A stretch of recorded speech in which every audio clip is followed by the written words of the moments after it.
অভাব কাকে বলে জানেন? অর্থনীতি ক্লাসে বয়স্ক একজন টিচার ক্লাসরুমে ঢুকে একজন ছাত্রকে জিজ্ঞেস করলো, বাবা বলো তো অভাব কাকে বলে?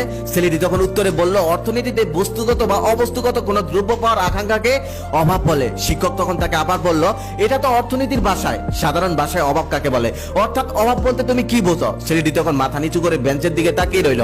শিক্ষক তখন তাকে আবার জিজ্ঞেস করলো। ছাত্রটি এবার বলতে শুরু করলো, স্যার আমার বাবার টাকা নেই বলে আত্মীয় স্বজনরাও আমার খোঁজ নেয় না, এমনকি ঈদের দিনেও না। এই যে গরিব হওয়ার কারণে আত্মীয় স্বজনরা আমাদের খোঁজ নেয় না, এটাও একটা অভাব। আমি মধ্যবিত্ত করে ছেলে বলে আমার তেমন কোনো বন্ধু নেই, যদিও দুই একজন আছে, তবে তারা কখনোই আমাকে মূল্য দেয় না, এটাও আমার অভাব। সেই ছোটবেলা থেকে হাজারো স্বপ্ন দেখেছি, কিছুদিন স্বপ্ন দেখার পর আবার সেই স্বপ্নগুলো বুকের মধ্যেই চাপা দিয়ে রেখেছি, টাকার অভাবে কখনোই পূরণ করতে পারিনি, এটাও একটা অভাব। এই তো আজকে কলেজে আসার সময় মায়ের কাছে গাড়ি ভাড়া চাওয়ার সময় মা কয়েক জায়গা তন্ন তন্ন করে খুঁজে 20টি টাকা আমাকে দিল। আমি যখন বাড়ি থেকে বের হলাম তখনই আমার মনে পড়লো মা সকালে বলছিল তার নাকি জ্বর, কিন্তু